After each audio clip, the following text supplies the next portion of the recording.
Good morning, children.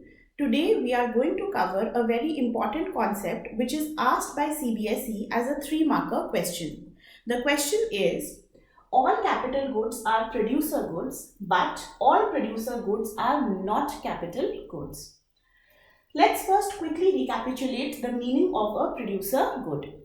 Any good which is used by a producer, a manufacturer, a company, a factory for producing other goods and services is regarded as a producer good, right? Let's take an example over here. A tailor is regarded as a producer because he is taking cloth and converting it into, for example, shirts, suits, etc. Right?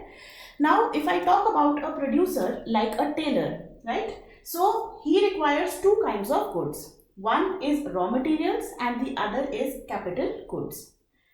A tailor's raw material includes the cloth that he is using for the purpose of production, and a tailor's capital good includes the sewing machine that he is using for converting that cloth into, for example, shirts, right?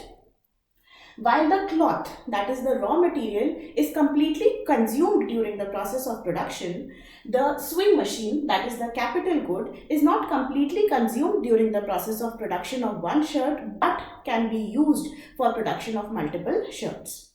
So what we need to understand over here is that a capital good is a good which is of a relatively higher value as compared to a raw material. Secondly, a capital good has a longer life as compared to a raw material. So basically, capital goods only includes your fixed assets, that is those assets which are used in your business or in your production activity for a longer period of time. What we can conclude from here is that while producer goods includes two things, raw materials and capital goods, right? That is why we say all producer goods are not capital goods, because a producer good may also be a raw material, right? But all capital goods are definitely producer goods, because all fixed assets, all machines are definitely used by the producer in the process of production.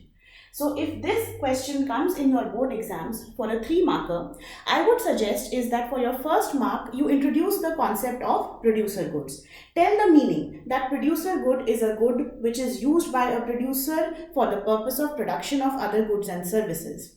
In that same line, also mention that producer goods includes two things, raw materials as well as capital goods. For your second mark, start by defining what a capital good is. State that capital goods are the goods which are of high value, have a relatively longer life and are used as fixed assets in the business. For your third mark, rewrite this statement and then say that we can easily see that producer goods includes two things, whereas capital goods only includes this one thing, and then conclude by saying that yes, all capital goods are indeed producer goods because they are used by producers, but all producer goods are not capital goods. Why? Because producer goods also includes one more thing, that is raw materials. This is how you will be able to secure those 3 marks, those precious 3 marks in your board exams.